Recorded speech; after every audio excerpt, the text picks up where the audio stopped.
मुलांच्या स्कूल चालू झाल्या आणि प्रत्येकाला पडणारा प्रश्न टिफिनला काय द्यावं. म्हटलं चला लहान मुलं राहिले की मग काही बनवून पटक्यात देता येतं. त्याप्रकारे मी आज असंच मनात प्रश्न घेऊन बनवलं होतं खमण ढोकळा. कारण मुलीचा होता आज पहिलाच दिवस शाळेत जायचं. म्हटलं चला झटपट काहीतरी आणि एकदम सोपं. लहान मुलं म्हटले की काही देऊ शकतो. त्यानंतर मस्त भांडे वगैरे चांगलं क्लीन करून घेतलं, सगळं घर आवरून घेतलं. आत्ता मुलगी येईन म्हणून मी पहिलेच सगळं आवरून ठेवलं. त्यानंतर तिला घ्यायला जायचा वेळ झालाच होता म्हणून पटक्यात माझे कपडे बिपडे चेंज केले आणि लवकरच निघाले. तिला घेऊन आली आणि मग काय रस्त्यात असे आगळे वेगळे कार्यक्रम चालू असतात. मुलं दोन प्रकारचे असतात, एक म्हणजे शांत आणि एक म्हणजे थोडे आगाऊ. त्यापैकी माझी मुलगी आहे कॉम्बो.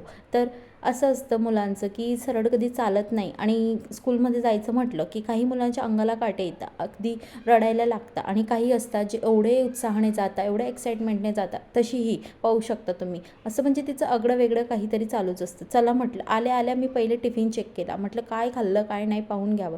तर तसा टिफिन पाहून माझं तर अगदी आगाग झाली. पण म्हटलं जाऊ दे आता घरी आल्यावर तर पाहूच तिचा हात. म्हणून मी थोडा वेळ शांत राहिले आणि आधी तिचे बुक्स पाहिले. बुक्स मिळालेले होते. 5-5 पुस्तकं पाहून अगदी माझ्या डोक्याला चक्कर यायला लागलं. म्हटलं यापैकी एक जरी पूर्ण झाला तरी देव पावला.